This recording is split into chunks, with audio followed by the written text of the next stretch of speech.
Saudações fraternas, amigo internauta.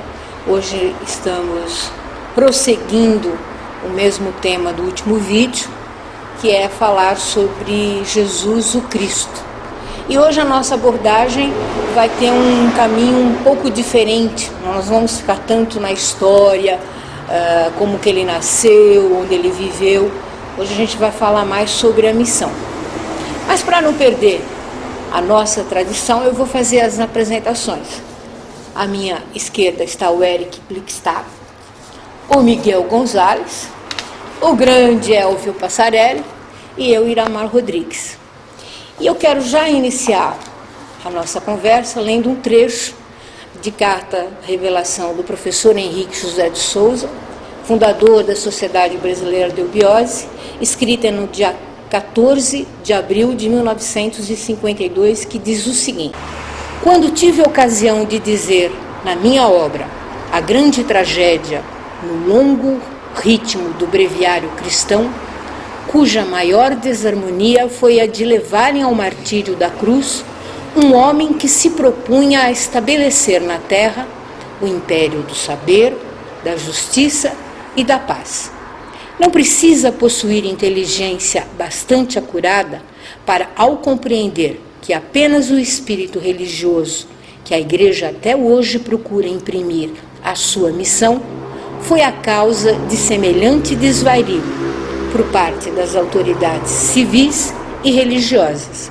É interessante porque aqui a gente já começa a colocar a fundamentação da missão desse ser, né? Dessa manifestação divina que veio para não estabelecer uma nova religião. Ele veio estabelecer um império do saber, que é o conhecimento, da justiça e da paz. Elvio, você tem alguma coisa nesse sentido para a gente engatilhar e falar sobre esta missão, esse império? Sim, isso é dito por muitos aí fora, que a espiritualidade, ela não é propriedade, não é patrimônio de nenhuma religião. É um universo que pertence ao ser humano, que envolve o ser humano, faz parte da criação do ser humano, baseado naquilo que a gente lê na própria Bíblia, que fomos criados à imagem e semelhança do Cristo. Então, essa espiritualidade já nos pertence, é nosso. A religião, claro, ela tem uma função de ajudar, desde que ela traga o verdadeiro conhecimento do avatar, da manifestação avatárica, e não se perca em ritos e dogmas que cristalizam um conhecimento que não conduz a um processo iniciático do ser humano, né? Ou seja, sair da perfumaria. Exato. E ir à essência do projeto, né? Ir à essência, porque às vezes a gente fica num processo de ilusão, né? Um processo de envolver o nosso emocional, porque a gente quer sentir, a gente quer ficar emocionado, né? E a gente esquece esse lado do conhecimento. É a mesma coisa que a gente fazer comparação com qualquer ser que a gente considere uma manifestação divina, um avatar, por exemplo. Ele não traz nenhuma religião em si. Ele traz um conhecimento que deve ser absorvido pela humanidade, que, no fim das contas, os seus discípulos é que acabam, né, os futuros discípulos acabam criando dogmas, como o Elvio colocou, né? Acabam criando maias, vamos assim dizer, né? Ilusões, e vão deixando cada vez mais distante da verdade avatárica, da verdade do mestre, né? Daquele que traz a parte espiritual, né? A essência divina, o conhecimento, a sabedoria e a justiça e a paz, como você colocou. Como eu não, como o professor colocou, você né? colocou bem. Porque na verdade as pessoas elas ficam mais envolvidas nesse processo da ilusão, que é bom no sentido da pessoa ter um esforço maior para vencer essa tendência, esse caminho que ela que ela se coloca, para chegar na essência da manifestação divina, que está dentro de cada um. Né? Quanto mais tempo passa, também mais deturpado vai ficando esse conhecimento, né? Porque as pessoas vão acrescentando coisas, né, que acham que é aquilo, né, que é o correto. Vai se criando um mercantilismo em volta disso, ou seja, comércio também já começa a vigorar, né? Então é isso que acaba acontecendo. É aquela história, quem conta um conto aumenta um ponto. Então, eu posso incluir duas frases que descobri no livro de Mário Rosso de Luna, citando Blavatsky. Então esses dois trechinhos são de Blavatsky. E ela diz o seguinte: a única coisa que sempre encarregou de matar a verdade primordial foi o dogma. E em seguida ela diz assim: nenhuma doutrina nascida dos seres humanos, nenhuma crença, por mais santificada que seja pelos costumes e pelo tempo, pode se comparar em santidade com a religião da natureza. Então é justamente isso, essa harmonia que a gente tem que descobrir, ou seja, nós fazemos parte dessa natureza, né? Nós somos integrantes dessa natureza e precisamos descobrir essa integração. Né? Buscar o equilíbrio. Né? O equilíbrio, exatamente. Né? Eu não sei se eu vou usar uma palavra correta, mas na verdade a gente procura um password, né? Que é a senha de acesso a esse núcleo da manifestação divina. Né? Na verdade, o Cristo, ele veio dizer que a gente teria que ter um império do saber, da justiça, da paz, mas desde que isso saísse do interior de cada um. Teria que haver uma transformação dos seres, né? Exato. Então o Avatar ele vem com essa missão, né? Toda vez que a gente fala de um Avatar, ele vem para que haja uma transformação, né? Que haja um reconhecimento do Avatar, que cada ser humano que se defronte com ele poderia reconhecê-lo, né? Bem colocado.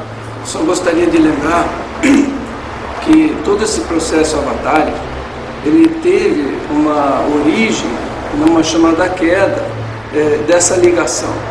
Então, a humanidade, desde que ela sofreu esse desmembramento, ela se dividiu em duas faces, uma chamada solar e outra chamada lunar. Ou seja, aquela que estaria interiorizada, separada, isolada daquela que está exteriorizada. Porque aquela que se interiorizou, ela assumiu princípios condizentes com essa realidade, que lhe é inato. Ou seja, ela tem o seu lado material, mas unida ao seu lado espiritual. Enquanto que os seres, vamos dizer assim, expulsos do paraíso, né? Desde essa origem mitológica, com Adão e Eva, etc., ela faz referência exatamente a esse desligamento dessa integridade. Então ela vive, como se diz assim, a resgatar essa ligação. Para isso que a Avatar vem, para relembrar a sua origem, para ela poder se integrar de novo naquilo que lhe é inato. Como se a humanidade estivesse órfã naquele período e exatamente, recuperada de novo. Mas ela não está propriamente dita órfã, ela está sempre sob a vigilância, seja de uma forma, vamos dizer, mais amorosa, seja de uma forma mais rigorosa. E sempre oculta, né? Através de ordens ou de instituições que zelam por esse conhecimento. E que a maioria, a grande massa da humanidade ainda não está disposta ou capacitada de assumir.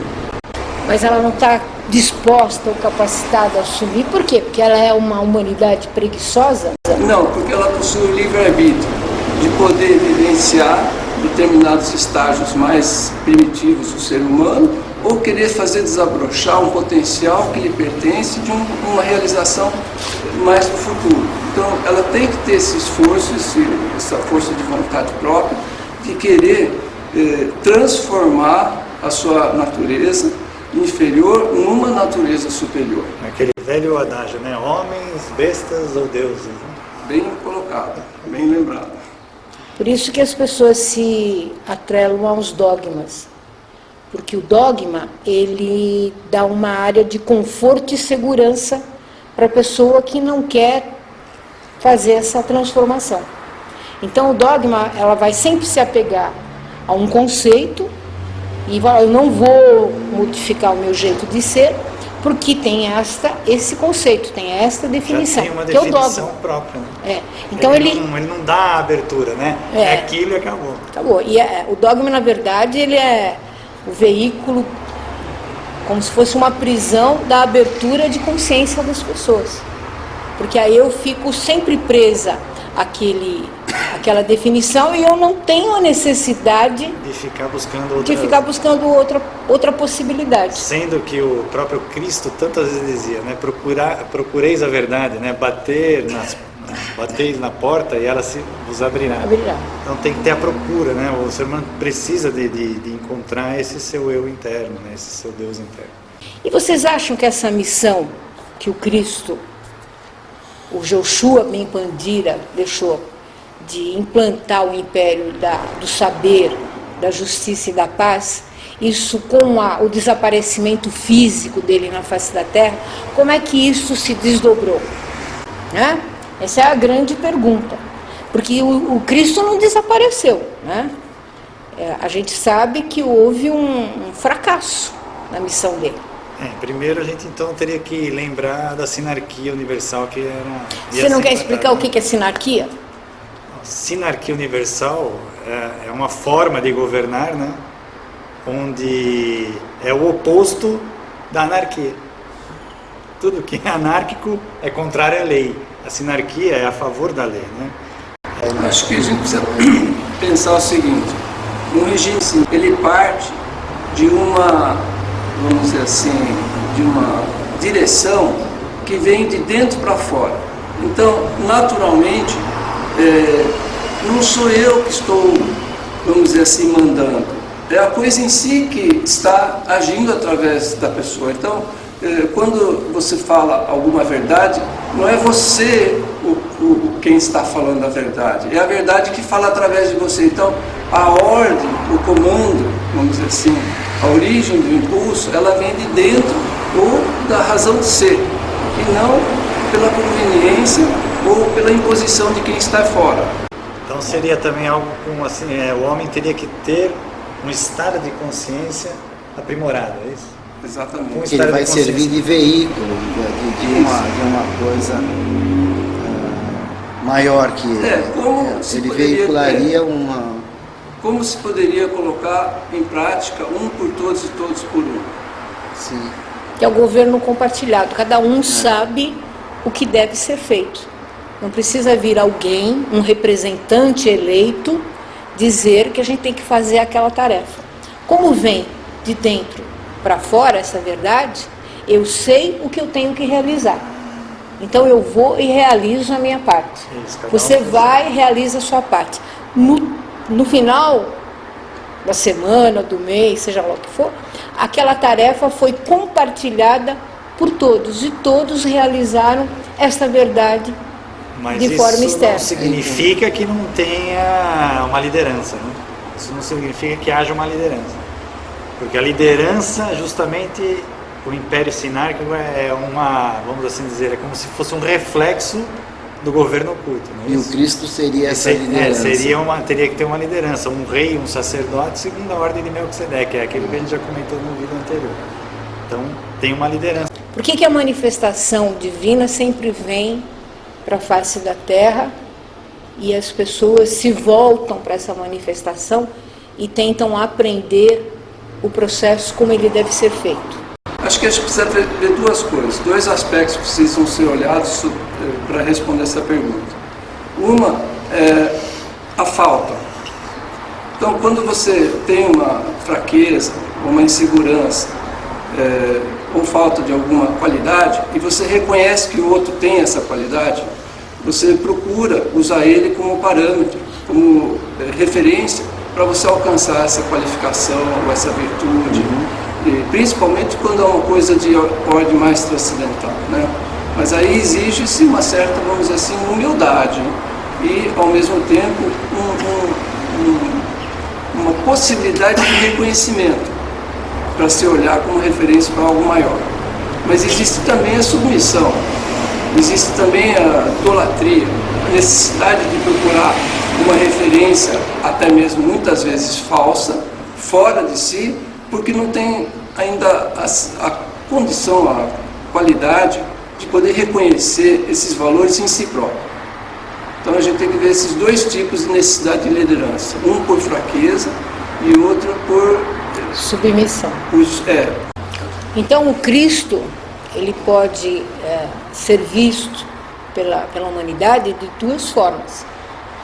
Ou pelo lado místico, submisso, devocional, que é aquele que eu vou rezar, que eu vou oferecer uma dádiva, pedir ajuda. isso. E tem o outro em que ele procura se reconhecer nos valores e nas qualidades que o Cristo apresentou. Isso, Que a gente pode ligar com aquela frase que você falou do lado solar e do lado lunar. A gente precisa lembrar que todos os grandes seres da humanidade, eles sempre deixaram bem claro que o maior desejo deles é que os seres humanos fossem iguais a eles mesmos. Não há um que não tenha feito referência a essa condição de existência. Então, quando se reconhece o valor de um ser maior e se procura seguir as suas orientações, o objetivo é de se alcançar a mesma condição e não ficar numa condição de idolatria, de submissão. Por isso o Cristo já dizia, né? Cada um que pegue sua cruz e a carregue, né? Exatamente. Ele que souber colocar a mente ao lado do coração, alcançará na terra as maiores alturas, ou seja, o poderio. O que significa isso? Como a gente pode ver esse desenvolvimento, vamos dizer, equilibrado ou desequilibrado em relação a esse conhecimento legado pelo Cristo, através dos apóstolos, né? Essa mesma doutrina nós vimos na época do Cristo, com Pedro e Paulo. Pedro trouxe a ritualística, trouxe a parte mística, o devocional, trabalhou esse aspecto na humanidade, né? Paulo já veio através do conhecimento, ele trouxe o outro lado da doutrina. Mas acontece que hoje ainda nós mantemos um Cristo crucificado. Ele está ali preso na cruz e não está dentro de nós. Esses valores nós não trouxemos para nós ainda. Nos ajoelhamos ainda diante de um Cristo quando devíamos estar com Ele de pé, né? Um exemplo é o sábado de Aleluia, quando ainda malhamos o Judas, né? Ou seja, Judas foi um dos grandes discípulos, um dos grandes apóstolos do Cristo, e já foi redimido, já foi perdoado pelo próprio Cristo, mas parece que não foi perdoado por nós ainda, né? E por outro lado, o trabalho de Paulo seria fundamental para que a gente tomasse consciência da missão do Cristo. Fatalmente nós perdoaríamos muito mais fácil um faltoso. Um faltoso, um irmão, né? Porque através do conhecimento nós teríamos a verdadeira missão do Cristo e não apenas a adoração, né? Porque nesse império do saber, da justiça e da paz, você só vai ter paz quando você tiver esse processo interno do perdão. Enquanto a gente não perdoa, você fica em conflito com você mesmo. Então, através do conhecimento, ou do lado solar, como disse o Eric, nós vamos conseguir transpor essa barreira e perdoar, inclusive a nós mesmos. Sim. Porque a gente não perdoa o Judas, porque na verdade a gente não perdoa o próprio fracasso dessa missão, de não implantar esse império da justiça, da paz e do saber. Existe possibilidade de se amar sem conhecer? Eu creio que não.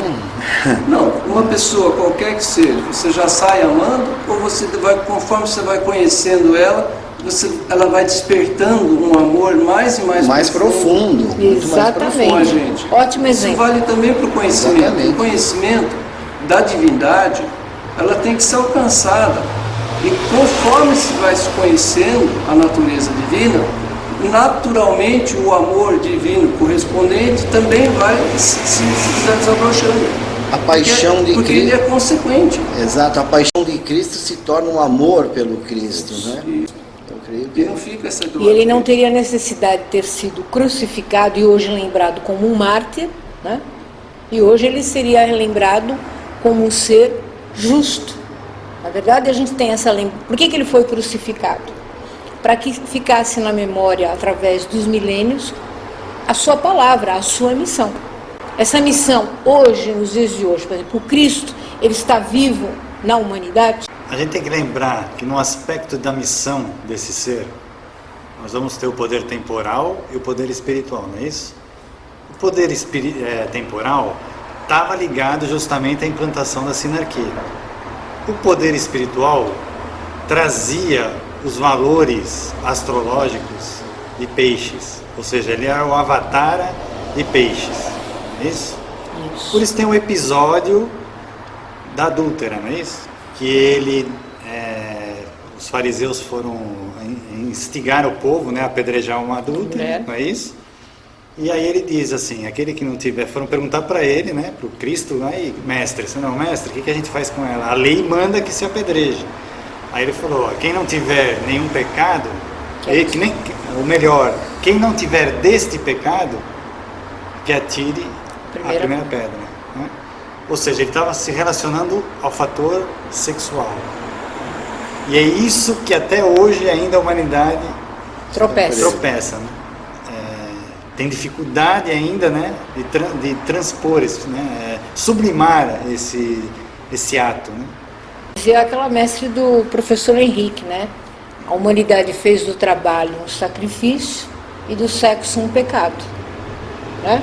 E dentro desta polaridade, a humanidade fica num jogo de ping-pong, em que ela fica protelando a sua própria evolução, fica protelando a sua própria iluminação, e aí se pega nos conceitos antigos e fica naquela área de conforto, e aí é muito mais fácil do que você enfrentar a realidade que pode ser espinhosa ou florida de um caminho de evolução. Reconhecer os erros já é o primeiro passo, não é isso? Reconhecer as falhas que nós temos, não é isso? Nós, não só a humanidade, né? A gente fala humanidade, mas nós, né? Reconhecermos as nossas falhas, né? E através do conhecimento propiciado pelos avatares, no caso o Cristo, que a gente está falando, sublimar, né? Transformar esses aspectos negativos em aspectos positivos. Eu vou lançar uma tese aqui, que o fracasso não foi do Cristo. O fracasso foi das pessoas que não entenderam aquela missão. Não entenderam o recado que ele vinha trazer, né? Que era amar a Deus acima de todas as coisas e ao teu próximo como a si mesmo, né? Que até hoje é pouco vivenciado pela humanidade, né? Que foi muito pouco vivenciado, né? Ainda nós temos essa dificuldade, ou seja, ainda nós não entramos nos valores realmente do Cristo, na doutrina dele. Por isso fica arraigado a dor que ele sentiu naquele martírio. E como pular essa cerca, né? Porque é uma cerca que existe na humanidade, né? E a gente vê quantas pessoas que adoram ele crucificado, mas não conseguem celebrá-lo em si mesmo, né? A gente fica pranteando uma dor, uma morte, em vez de celebrar a vida do Cristo no interior de cada um. A própria Eucaristia, né? Que é a Eucaristia. Eucaristia é eucrístico, né? Eu tornando-me o próprio Cristo. É a imagem Cristo. e semelhança do Cristo. Por isso aquela comunhão a que se faz. imagem e semelhança do Pai, né? Do Pai. É que precisa ver que quando se fala em sinarquia, nós estamos tentando entrar dentro de uma administração que é regida por princípios superiores.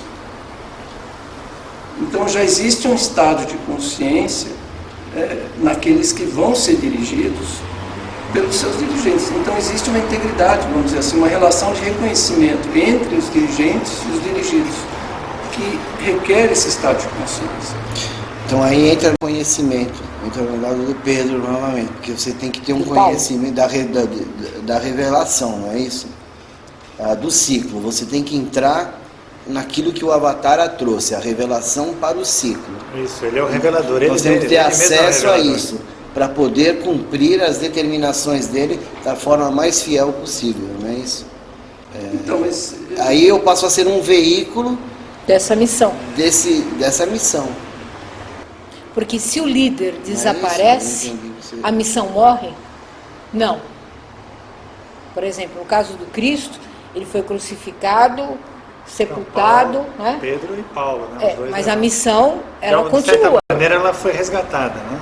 Esse chamado fracasso da missão do Cristo, através da crucificação e toda a dor que a gente tem depois disso tudo, né? Como isso teria se desenvolvido até os dias de hoje? A gente pode lembrar da tragédia do Gólgota, que ele foi crucificado, foi lanceado, né, do lado esquerdo, foi recolhido o seu sangue, não é isso? Pelas suas colunas, vamos assim dizer, seres que o defendiam, né? José de Arimateia era um deles, né? Então ele recolheu o sangue pelas tradições do Graal, né? Não é isso? É recolhido numa taça, num cálice, né? Para relembrar essa tragédia, para que essa essência permanecesse ainda, né? Para que a missão de toda não fosse perdida, né? Ela fosse mantida, né? Ainda na face da Terra, de certa maneira. Então, abriu-se um leque, né, de trabalho, né, com seus discípulos também, ligados a fraternidades ocultas também. Então a gente pode lembrar das 7 igrejas do Apocalipse, né? O Apocalipse é um livro interessante para a gente comentar até, né? Agora a gente vai falar um pouquinho disso aí, das 7 igrejas, está ligada a Esmirna, Éfeso, né? Tiátira, Laodiceia, Pérgamo, são as igrejas que estavam ligadas a esse mistério. E, por outro lado, isso do lado oriental. Por isso que a missão dos dois tem esse sentido, um resgate oriental e ocidental. Então nós vamos ter do lado ocidental as igrejas do Ocidente, né? As 7 catedrais do Ocidente que resgataram esse mistério, né? E mantiveram esse mistério na face da Terra para aproveitar todo o conhecimento justamente desse poder espiritual, né? E esse mistério que você está falando é o famoso mistério do Graal? A gente pode considerar, né, ligado ao mistério do Graal, do Santo Graal. Lembrando, isso é um fato fundamental. Quando a gente falou no primeiro vídeo, né, que o Elvio até comentou, não é isso? Do termo Buda e Cristo, sim. A gente vai ver que é como se esses seres, eles se interagissem, né? Trazendo os aspectos orientais, o outro os aspectos mais do Ocidente, né? Então eles trabalham, vamos dizer assim, concomitantes.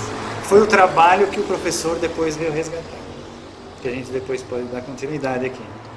Porque só fazendo um parênteses, essa taça do Santo Graal, quando se coloca o sangue dentro dessa taça, é como se para preservar o DNA da divindade, né? Estão contidas naquele líquido todas as experiências colhidas num ciclo. Então, quando o Avatara desaparece fisicamente, no caso do Cristo, fica preservada neste simbolismo da taça todas essas experiências. É que o sangue, ele tem aquele, né, é o ânima, né? A gente fala que o sangue é o ânima, né? O sangue, ele circula pelo corpo, ele é o ânimo, então é o ânimo da missão, né? É o fator que anima. Germe da missão. Que anima, né? A alma da missão, vamos assim dizer, né? Como o sangue diz, né? O próprio sangue tem essa conotação, né? O sangue dá essa conotação de animar, né? Ele tem que estar circulando. Se parar de circular é a morte, é a estagnação, né? Então é mais ou menos isso. A tradição do Graal é isso, é o sangue contido na taça que mantém o ânimo aqueles seres, aquelas hierarquias que ainda continuam trabalhando. E esse movimento, né? Porque é um movimento, Se o sangue está circulando, existe um movimento.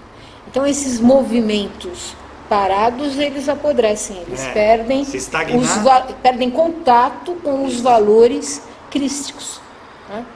Qualquer coisa que estiver parada, né, é a lei da vibração, né, da atividade, não é isso? Qualquer coisa que estiver parada ou estagnada, apodrece. Até a água, se a gente deixar ela parada, ela vai apodrecer. Então, é a lei do universo, o próprio universo está em movimento. E o movimento dos valores crísticos, como é que veio desde aquela época até os nossos dias? Através do conhecimento. Sempre através do Ou seja, a gente vai dar volta, vai dar volta e sempre vai parar no mesmo degrau. É necessário o conhecimento. É necessário a sabedoria, que vem a ser o conhecimento vivenciado. Porque eu posso conhecer, mas não aplicar. Aí você fica um ser intelectual, né? Que solta frases de efeito. O conhecimento vivenciado, experimentado, ele é sabedoria. Do supramental, do mental abstrato, né? Aquele que a gente... Que já, o mental abstrato, o Miguel está falando, mas ele está um patamar acima desse mental concreto que a gente utiliza. Que é isso que a humanidade tem que buscar, né? É o mental abstrato. Mental abstrato. Esse é o dentro da nossa sociedade, nós temos esses dois aspectos, que é a parte ritualística e a parte do conhecimento, das revelações deixadas pelos nossos mestres. E que os nossos discípulos precisam fazer essa dualidade, né? Participando das ritualísticas e participando também das revelações, lendo as revelações do ciclo presente. Como discípulos da doutrina crística, é vivenciar o Pedro e o Paulo. Assim, iniciaticamente falando, a gente sempre está buscando uma bengala, algo assim, algo que nos dê, que a gente consiga se apoiar. Um apoio, que alguém conduza, que alguém nos conduza a alguma... eu não consigo andar com as minhas próprias pernas, eu preciso que alguém me dê um suporte, me dê uma ajuda. Isso na iniciação, ele é um processo que vai ser interrompido. O discípulo, ele vai ter ferramentas, né? Com conhecimento avatárico de qualquer ser desse nível. Se pegar o conhecimento dele e vivenciar, ele vai andar com os próprios pés.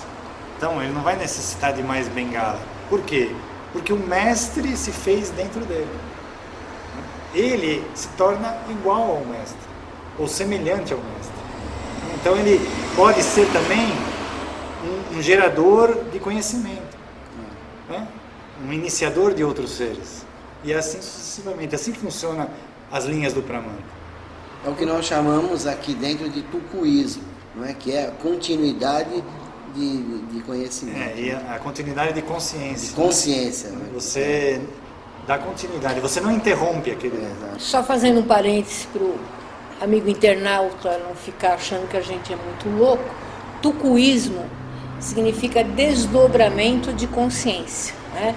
Então eu tenho uma essência, uma consciência que vai se desdobrando infinitas vezes, mas que quando chegar lá no final da linha, aquele ser vai ter um tanto daquela consciência. Na verdade, ele vai ser igual àquela consciência primeiro, né?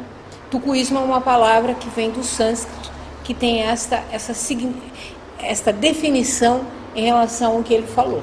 Daí o mestre ter dito, né? A humanidade é infeliz enquanto não reconhecer o Avatar, não é isso? Por quê? Porque ele o reconhecer também não quer dizer... eu sei que é. Eu sei que é ele, não. É reconhecer os valores dele. Eu não preciso me defrontar com o Avatar, né? Cara a cara. Eu posso reconhecer os valores que ele representa. Então eu reconheço Cristo... Porque eu tenho ele em mim. Porque eu consigo reconhecer os valores dele. Assim como eu posso ver a doutrina do Buda e reconhecer também a doutrina do Buda, porque os valores daquela doutrina refletem em mim. E assim em cada outro avatar. É como se alguém falasse grego e eu entendesse o que aquela pessoa está falando, porque eu tenho dentro de mim o conhecimento do grego. Então, os valores daquele idioma são familiares a mim. Então, eu vou entender. A mesma coisa com os valores do Cristo. Só vou entender esses valores, entender a sua missão e prosseguir a sua missão quando isso estiver reconhecido em mim. O professor certa vez também se referiu ao ser humano, né?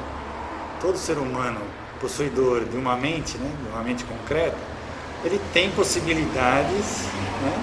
De crescer e de reconhecer os erros também. Sim.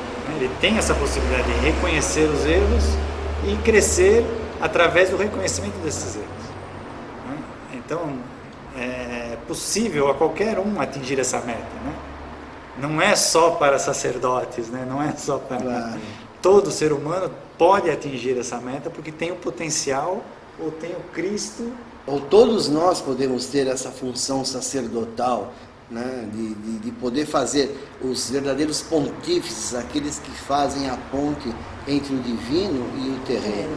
É uma missão dada a todo ser humano, né? É uma conquista possível, mesmo porque fomos criados à imagem e semelhança de Deus, né?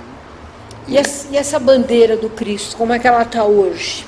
Os fatos, né, o noticiário, os acontecimentos de um modo geral, eles revelam o que a humanidade está conquistando ou não. Então, o noticiário de hoje, ele mostra ganhos e perdas. Então, se pegar, por exemplo, aqui a história da América Latina, a gente pode ver que houve um grande trabalho de quebra de todas as ditaduras existentes na América Latina. Infelizmente, sobrou um só, mas todos foram quebrados. E hoje a gente percebe o que, olhando o noticiário? Existe uma certa tendência de volta a isso. Alguns países estão tentando, vamos dizer assim, seus governantes estão tentando se perpetuar a todo custo. E isso não é exatamente o que a gente entende por democracia, ou uma república, vamos dizer assim, nos moldes de uma consciência interna, amadurecida e desperta de todos os indivíduos que fazem parte do regime, sejam governantes, sejam governados. Então, eu acho que os fatos por si mesmos já estão revelando as inclinações da grande maioria em querer assumir os princípios reintegradores da sustentabilidade ou mesmo da, vamos dizer assim, consciência mais voltada para a natureza divina, ou se afastando dela e se permitindo ser dirigido por seres totalitários. Então, acho que os fatos por si mesmos podem responder essa pergunta. Então, esse império do saber, da justiça e da paz corre o risco, nos dias de hoje, novamente ter o mesmo desfecho que aconteceu em Jerusalém. Se a humanidade não se permitir esse arrombo, né, esse ímpeto de transformar a situação como ela está. O ser humano, ele precisa romper barreiras, inclusive internas, primeiro. Por isso que nós, membros da Sociedade Brasileira de Eubiose, discípulos de JHS, temos como missão ser implantado esse império do saber, da justiça e da paz, né? Para que esse tipo de situação que você exemplificou seja extirpado da consciência humana. A gente trabalha sobre a inspiração do professor Henrique José de Souza, no sentido de fazer com que a humanidade eleve seu estado de consciência, em que ela, com mais conhecimento, mais sabedoria, ela vai ter o amor, que tanto foi preconizado pelo Cristo, e vai saber perdoar a si e aos seus próprios atos. O nosso intuito aqui é trazer esse processo do conhecimento que o professor deixou, no sentido de a gente fazer esse processo de transformação do próprio ser humano. Se hoje, por exemplo, se nós formos colocar onde está a bandeira está na mão das pessoas que querem fazer esse processo de mudança. E a transformação, nos transformarmos, sermos a imagem e semelhança do Cristo, que está faltando hoje. Exatamente. Eu acho que o Elvio trouxe um trecho de carta que a gente vai encerrar com isso, mas antes eu quero lembrar que nós temos aberto a todas as pessoas interessadas nas unidades da Sociedade Brasileira de Eubiose, cursos regulares, né, em que vocês podem se aprofundar nesses assuntos e outros. A gente tem também o curso de correspondência para aquelas pessoas que moram em locais afastados onde existem essas unidades. É só checar no site da Eubiose, que é www.eubiose.org.br, e quem tiver interesse vir, né, para a gente, ou seja, quanto maior o número de pessoas nesse intuito de fazer a transformação da humanidade para cima, mais possibilidades de sucesso vai ter. E o investimento e vamos dizer assim, os juros dessa ação vai ser repartido pela humanidade inteira. Né? É um processo de multiplicadores. Multiplicadores, né? Elvio, você quer terminar com a frase? Bom, vou terminar e os internautas acompanham o texto que vai ser projetado. É uma carta revelação de 21 de março de 1952, escrito pelo nosso mestre, o professor Henrique José de Souza. Procurem todos vencer com amor. Assim o diz o amoroso. Não duvideis, ó juízes falsos, que quereis julgar a própria lei, antes que o arrependimento se torne tardio. Ninguém poderá viver cercado pela auréola espiritual do ciclo renovador se continuar trazendo ódio no coração. Perdoai aos vossos inimigos. Perdoai ao vosso filho ingrato, à vossa esposa se procedeu mal, à vossa mãe, ao vosso pai, a qualquer pessoa, para que não serdes daqueles que o Rei do mundo, já há muito, de meio século, apontava como gentes do fim do ciclo agonizante. Beijai docemente os vossos filhos, sem indagardes quem eles sejam. Fazei o mesmo com a vossa esposa.